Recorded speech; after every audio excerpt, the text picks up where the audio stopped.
मनीष गर्ग नरसिंहपुर। अमरवीर को श्रद्धांजलि। मध्य प्रदेश के लाल शहीद निरीक्षक हॉकफोर्स श्री आशीष शर्मा को उनके पैतृक ग्राम बोहानी नरसिंहपुर में राजकीय सम्मान के साथ अंतिम विदाई के दौरान डीजीपी श्री कैलाश मकवाना उपस्थित थे। उन्होंने एवं पुलिस विभाग के अन्य वरिष्ठ अधिकारियों ने बोहानी पहुंचकर शहीद के पार्थिव शरीर पर पुष्पचक्र अर्पित किए, परिजनों से भेंट की, उनकी भावनाएं सुनी।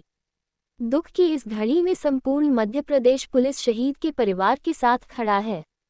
मध्य प्रदेश पुलिस उनके अदम्य साहस, नेतृत्व और कर्तव्य निष्ठा को विनम्र श्रद्धांजलि अर्पित करती है।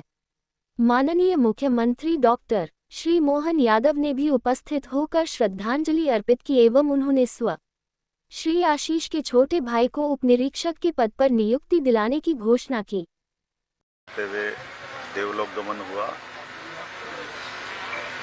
मध्य प्रदेश पुलिस प्रशासन हम सबके लिए ये कष्ट का भी दुख का भी क्षण है, लेकिन हमें हमारे जवान की शहादत पर, उनकी बहादुरी पर सबको गर्व है।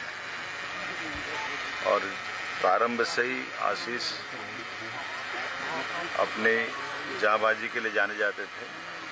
मूलतः सिपाही से भर्ती होकर के प्रतिभावान होने के कारण से अगली बार सब इंस्पेक्टर के रूप में भर्ती हुए और एक बार नहीं दो बार राष्ट्रपति पुरस्कार अपनी बहादुरी के आधार पर मिला। बीते समय में खुद ही बालाघाट में जाकर के जब जवानों ने अपनी वीरता के कारनामों के आधार पर अलग अलग पदोन्नति पाई, तो सब इंस्पेक्टर से टीआई बना करके सीने पे पदक लगा करके बगल में स्टार लगा करके टीआई की जवाबदारी मेरी मौजूदगी में ही हुई थी। और आज जब मैं उनकी अपनी इस शहादत पर यहाँ इस गांव में उपस्थित हूँ तो मन दुख से भी भरा हुआ है, लेकिन हमारे वीर की वीरता पर हम सबको गर्व भी है। आज के इस प्रसंग पर हम सब बाबा महाकाल से कामना करते हैं कि ऐसे वीर सदैव युगों युगों तक याद करते जाएंगे। मैं हमारे आशीष शर्मा जी के परिवार के जो छोटे भाई हैं, सब नियमों को शिथिल करते हुए सब इंस्पेक्टर की नियुक्ति देने वाले हैं।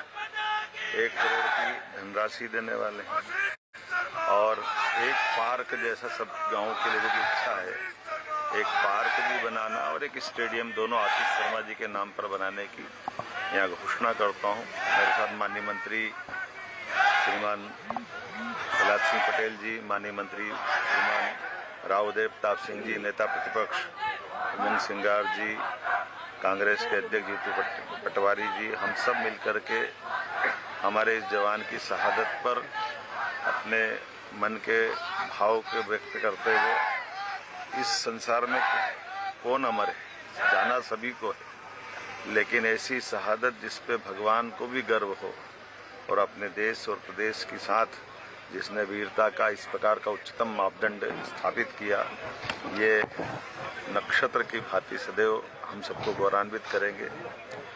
मेरी अपनी ओर से, मध्य प्रदेश सरकार की ओर से शहीद आशीष शर्मा जी। वो जैसा ईश्वर ने लिखा होगा वो तो आप जान ही रहे। जब शादी होने वाली थी, अभी एंगेजमेंट था 24-25 में।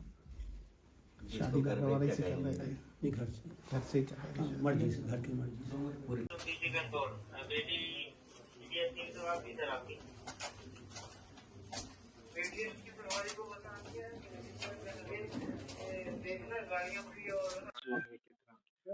हम कॉलेज में साथ पढ़े, सबसे पहले कॉलेज में मिले, फर्स्ट ईयर में वही एमटी में पढ़ाई की हमने।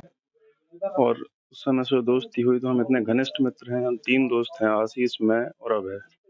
हम ऐसी दोस्ती थी कि वो जब भी सेट से वापस आता था हमेशा फोन करता था, यहाँ गार्ड रबर आएगा, मिल के जाएगा।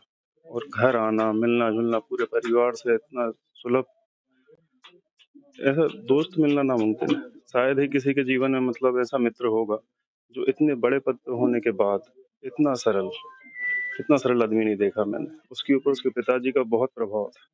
कितना ही कुछ हो जीवन में, अपने पास पैसा हो, कुछ हो, रुतबा हो, और पिताजी के ने कह दिया कि भैया नहीं, अपन को कभी दिखावा नहीं करना इस चीज़ का। तो हमेशा से मतलब पिताजी के लिए बहुत समर्पित और दोस्तों के लिए इतना कि जो चाहे कर देगा।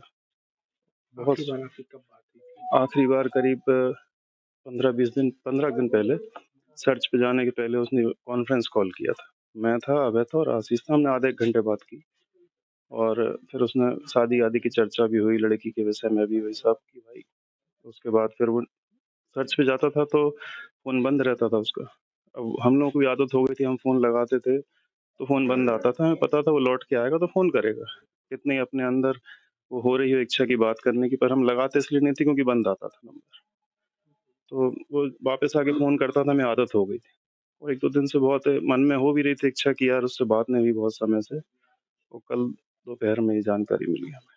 क्या आशीष की ऐसी कौन-सी बातें थी जो उससे अपने इस ग्रुप के बारे में टीम के बारे में आशीष इतना सरल स्वभाव का आदमी था, मतलब कभी किसी की बुराई नहीं। अच्छा ही ज़रूर कर देगा, सबके लिए अच्छा ही करेगा हमेशा जीवन में। किसी के आगे खड़े होने के लिए हमेशा तैयार। तुम्हें किस चीज़ की ज़रूरत है? तुम्हें क्या चाहिए? कभी उसने अपने पैसे का रुतबा, कभी अपने पद का रुतबा किसी को नहीं दिखाया। इतना सरल स्वभाव का व्यक्ति मैंने अपने जीवन में नहीं देखा। बहुत गर्व है, मतलब हम बता नहीं सकते। हमको बात करते हुए भी मतलब ऐसा लग रहा है कि काश वो ये सब खबर झूठी हो। काश आप भी कोई बता दे कि नहीं ये सब झूठ है और लौट के आ जाए बस। वो जैसा ईश्वर ने लिखा होगा वो तो आप जान ही रहे। जब शादी यहाँ होने से वाली थी शादी होने वाली थी, अभी एंगेजमेंट था 24-25 में। शादी घर वाले से कर रहे थे? नहीं, घर से। घर से ही कर रहे हाँ, मर्जी से, घर की मर्जी से। थे। आपके भतीजे शहीद हुए हैं, क्या कहेंगे, कितना दुख है? छोटे भाई का लड़का है, भतीजा हमारा, वो शहीद हुआ है। और उसके लिए क्या कहा है, वो तो मातृभूमि की सेवा पे अर्पित हो गया। जबकि उसकी बालाघाट में करीब 2018 में पोस्टिंग हुई थी और आज 25 हो गया, 8 साल रही। उससे 2-4 बार बोला भी कि भाई तुम यहाँ आके दूसरी जगह पोस्ट करा लो। बोले नहीं, मुझे वहीं कंट्रोल करना है। यही है उसका सादा जीवन रहा है। यहाँ किसी प्रकार की कोई उन्हें शिक्षा दीक्षाएँ आई, गांव के स्कूल में रहे, फिर ग्रेजुएशन नरसिंहपुर शासकीय कॉलेज से किया। क्या आशीष का शुरू से मन था सेना में जाने का? हाँ, थोड़ा सा उसका लगाव था, बल्कि छोटे भाई की भी वो तैयारी करा रहा था इसी विभाग के, तो भोपाल में। क्या छोटे भाई को भी सेवा का मौका देंगे देश की? अब वो जैसा ईश्वर ने लिखा होगा वो तो आप जान ही रहे। जब शादी यहाँ होने से वाली थी शादी होने वाली थी, अभी एंगेजमेंट था 24-25 में। शादी घर वाले से कर रहे थे? नहीं, घर से। घर से ही कर रहे थे। हाँ, मर्जी से, घर की मर्जी से। पूरे देश को गर्व है कि ये कोई मुठभेड़ में शहीद हुए हैं, क्या कहेंगे? जो सैनिक आज देश की सेवा में लगे हैं उनको क्या मैसेज है?